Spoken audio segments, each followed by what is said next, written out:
Entrepreneurship is probably the hardest job you will ever have. That is the most hardest thing to do in this world, is to believe in yourself. The renovation process actually ended up taking 1.5 years rather than the 4 months that it was supposed to. So that let me know you went over budget too. $1 million over budget. How was that mentally? Very scary.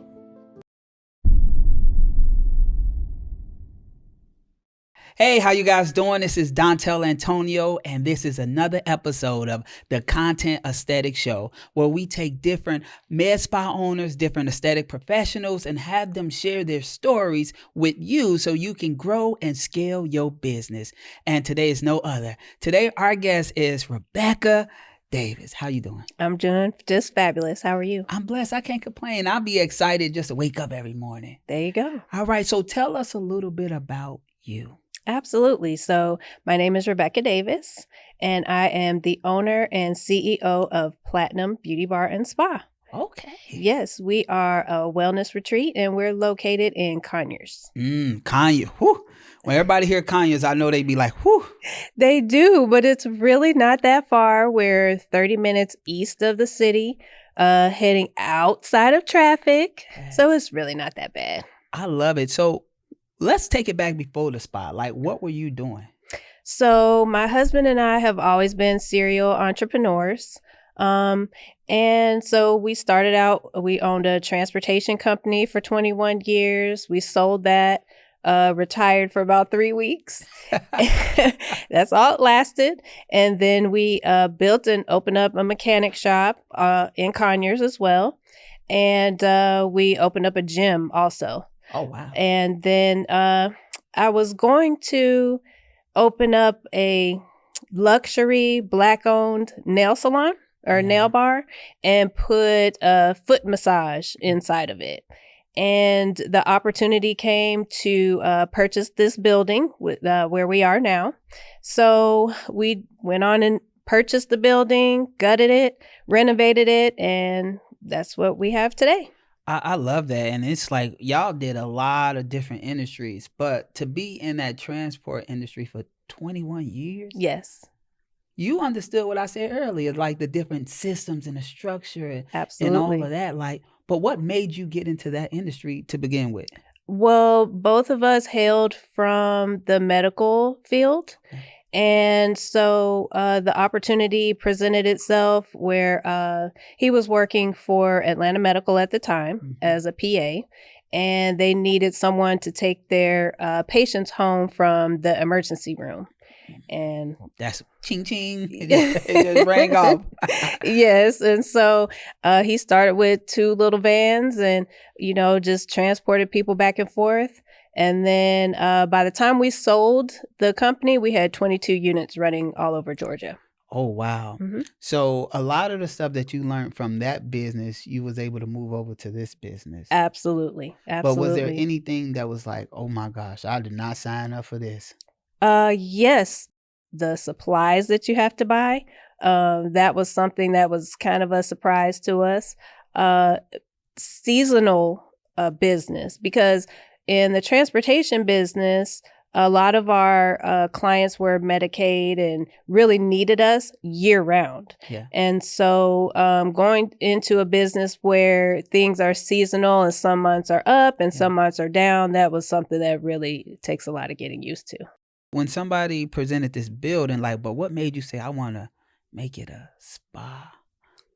Well, honestly, it was way too big for the idea that I had. And that was just the nail bar and put the, foot reflexology massage inside of it. It's way too big for that. And so we needed something to do with the extra space. So we decided to take the upstairs and we gutted that and made suites so that we could bring in stylists who rent suites up there. And then we still have too much space. So we took the back of the building and renovated that and made it the spa. Oh, wow.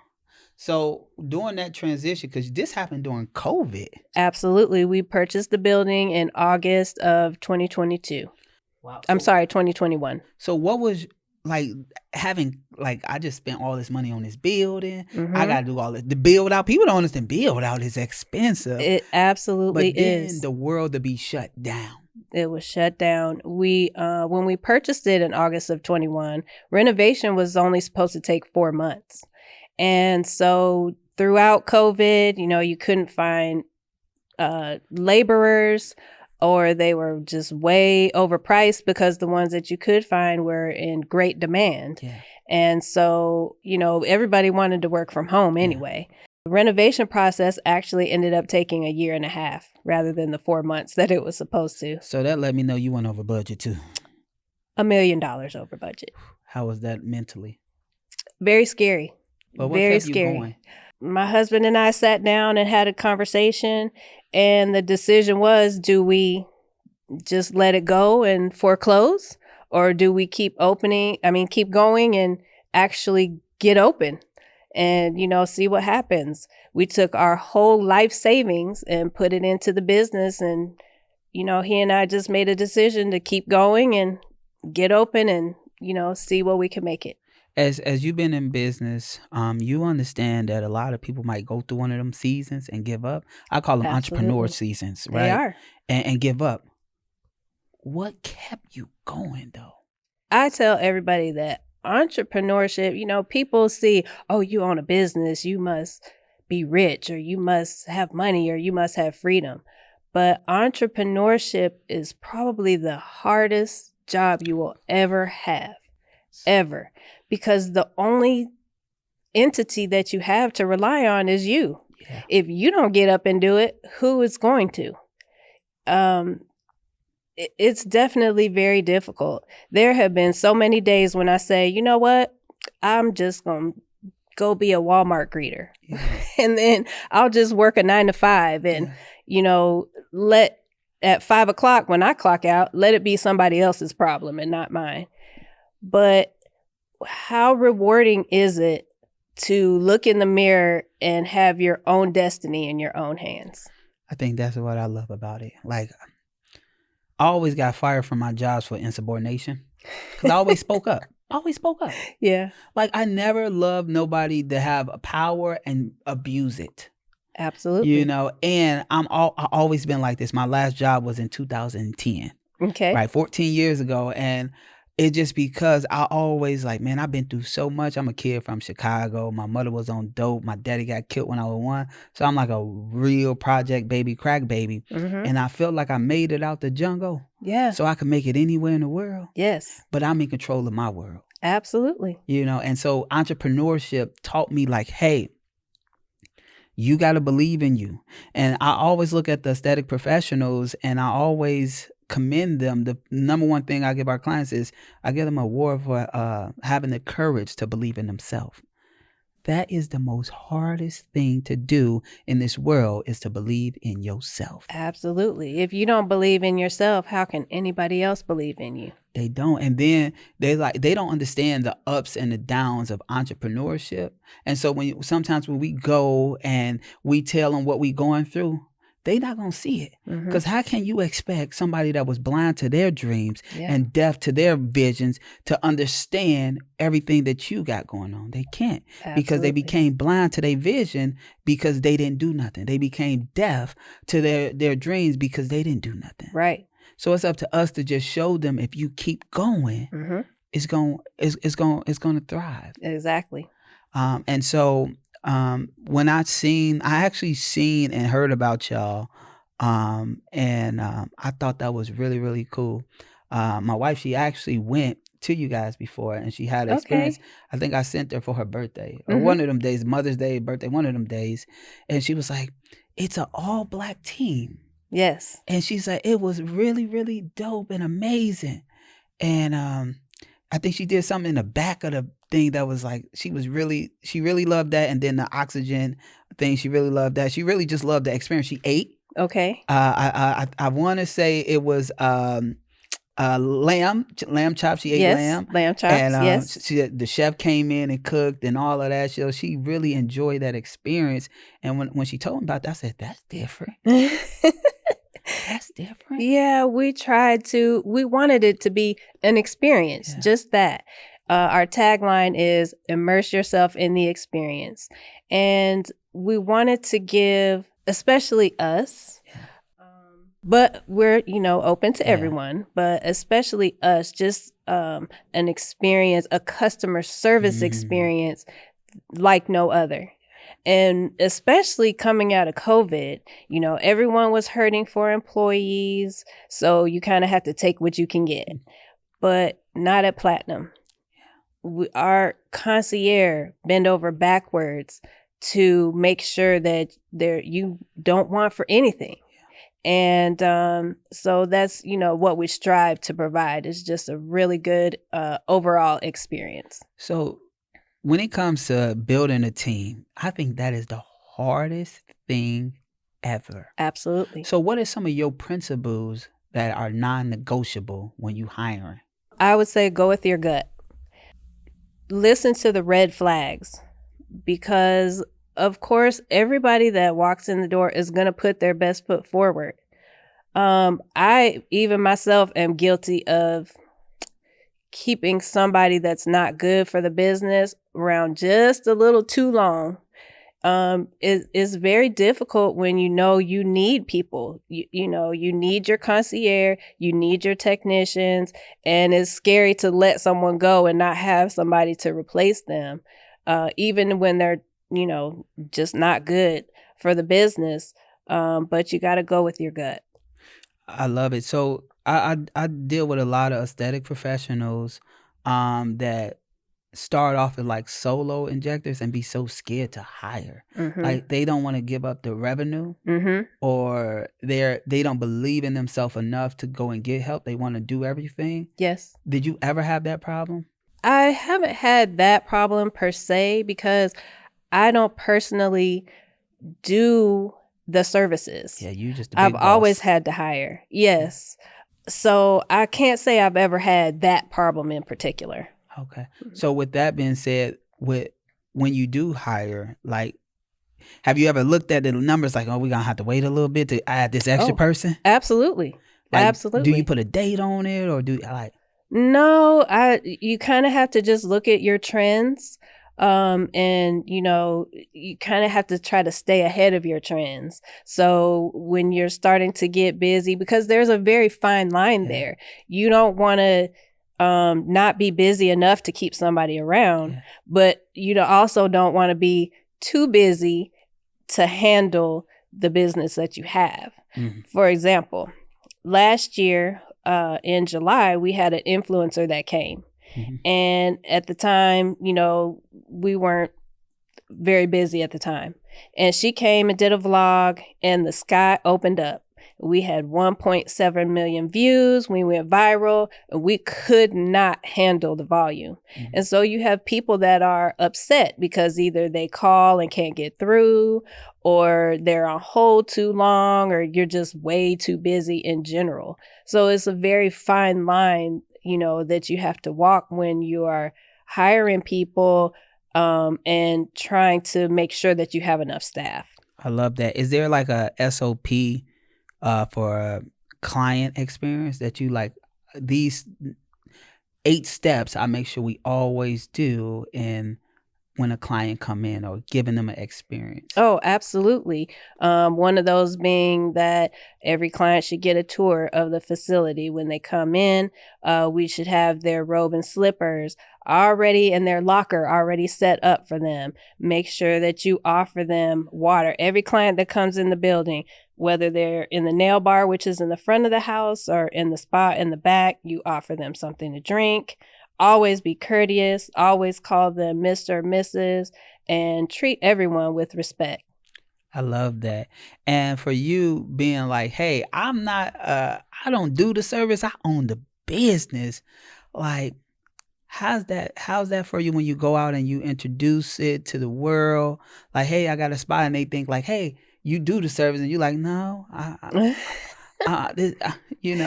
plant the seeds and I help water it and allow it to grow." Exactly. And the thing about it is, spa encompasses a whole field of different kind of businesses. So spa could mean a nail salon. Spa could mean a resort. It Mm-hmm. encompasses a whole different genre of things. And so we try to call ourselves a wellness retreat because that's more what we are. I love it. I Mm-hmm. love it. Wellness retreat. It sounds different. Yes. And to even be in business with your husband, I think that's a big thing because it's like you're building something family wise for generations. And I ain't gonna lie, being in business with my wife sometimes can be hard. Oh, I've been working with my husband for 25 years. It's definitely hard when we're literally together 24 hours a day, 7 days a week. Well, in some form or fashion. Yeah. You know, if we're not together, we're on the phone. I leave work, I go home, and he's there. And I go to work, and in the morning he comes in and, turns everything on, opens the building up. He's there. My daughter also works there. I love it. And so she is the spa coordinator, and she does a fabulous job of running the business. But going back to what you were saying, it is difficult sometimes to work with your spouse. I'm gonna ask you a selfish question. This is selfish. Is there ever gonna be a such thing as a work-life balance in the marriage? I don't think so. I know, right? It's like I don't think so, because sometimes, I get home and I don't want to think about work anymore. And he's like, "Oh, I have this idea," and he wants to talk about it right now. And I'm like, "No, but okay." I love it, and I just asked that because it's so many entrepreneurs that is a couple and doing it, and when you new to it and you guys still figuring it out, sometimes it could get like it can be like really hard. Yeah, And so absolutely. for you guys to 25 years in, it just I know you have that wisdom. And so that's why I wanted to ask. Mm-hmm. And then I love the business y'all have. I love what y'all doing. And I love that you built something for us to help us, but give an experience of high end, Yes. classy. Yes, You know what I'm saying? I absolutely. think that's what we like. Sometimes when we say black businesses, we think it got to be ghetto. No, Oh, no. I had a black business say to me, "Oh man, I normally don't work with black businesses, but y'all professional." Yes, we've gotten that quite a bit. I had a lady that came in last year and she just raved about her experience on her way out. She said, "I came in here looking for something to be wrong." Mm. But why? Why? Because we're black, you're Yeah. looking for something to be wrong. And I can't say that, every guest that we have serviced has had the excellent experience. Of course, But nobody people has. find things to nitpick about Yeah. or just we failed. Yeah. But I think that in business, you have to take your failures and learn from them Yes. and just do better. I bet there's no business on earth that got excellent it can happen over time, but from day one to wherever we all learn and grow. Exactly. And it's like telling people like you gotta allow us to grow. Exactly. And we gotta go through something to know like, hold up, we ain't doing that again. Yes, give constructive criticism. Yes. It's okay to do that. Yeah. It's okay to say, "Hey, the chef was late," or, "My massage wasn't what it should have been." It's okay to do that. And it's like it's okay. Like allow us to grow. Don't tear us down. Yes. Y'all don't understand what these reviews mean. Y'all don't Exactly. understand. It's like you have one. Okay, we know how to talk. We know how to communicate. Mhm. And for that being said, I know when it came to content, you have 5 different quote unquote content people attempt to help you. They do. Yeah. And but first of all, I want to commend you for not giving up. Thank you. Some people have one bad experience and say, on with it. Mhm. Right? Instead of like, no, I'm going to keep finding until God bring the people that want to see the growth of the business come. And so I think that was big. But what was those elements that those people was missing that you needed? Well, especially during that time when we got started, everyone wanted to call themselves a content creator. Yes. Everyone wanted to call themselves a social media manager, marketer, or what have you. All of the above. All of the above. And so, but I think that the first couple of people that we experienced just were not that. Yeah. But how do you judge? Yeah. Other than you go on their social media and look at it, that is kind of a new career path now. So how do you judge who's good for you and who is not? We took a lot of referrals and recommendations from other people, and so we kind of thought that was, who we needed to go with, and really it wasn't. So again, in that you have to look at red flags. And, at the time we didn't know what they were. So we just paid somebody. They didn't do what they were supposed to do. And we didn't get the outcome that we needed to. So we had to seek out somebody else. Yeah, that's crazy. Like for us, we are content firm. So we different. Like we not a marketing agency. We are a content firm. We use content as a vehicle to help you serve. Exactly. That's it. Yes. Right. And when we hear these stories, we be like, why they just didn't do what they said they was gonna do? It's crazy because it's like, just do what you say you're gonna do. Exactly. And set expectations.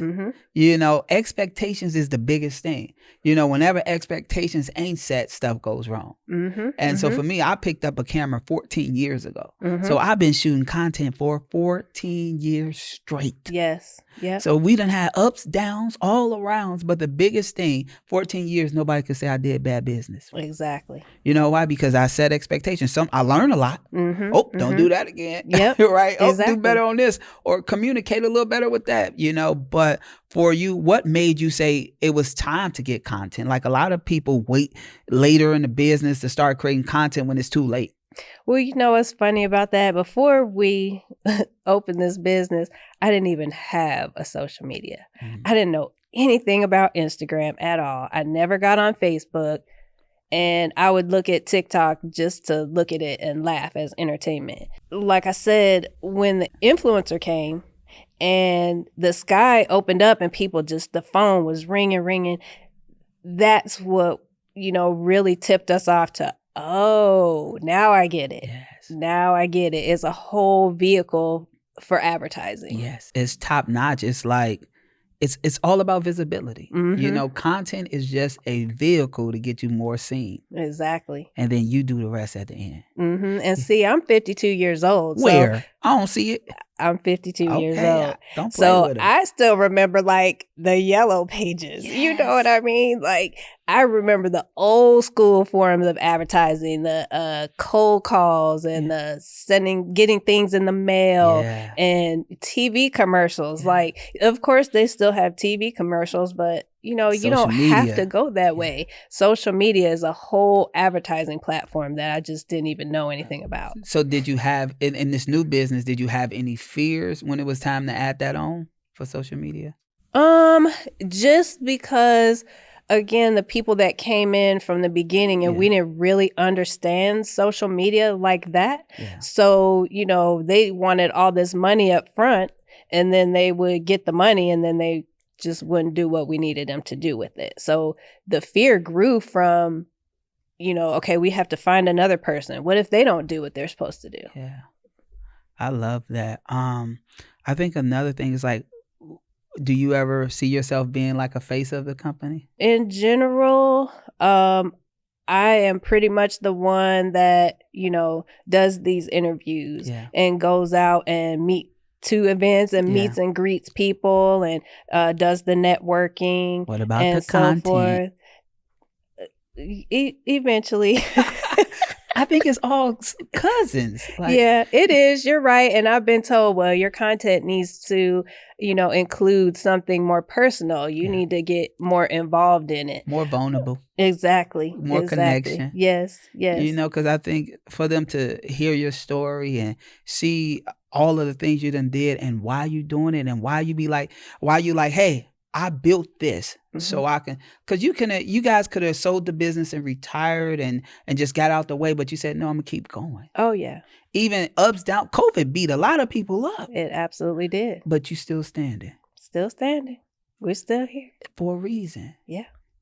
So I always say, if you can do podcasts, if you could do network, you can put out content. It's actually easier. Because it'd be you and your team in a room. Yeah. No strangers, no nothing. And you just said what's on your heart.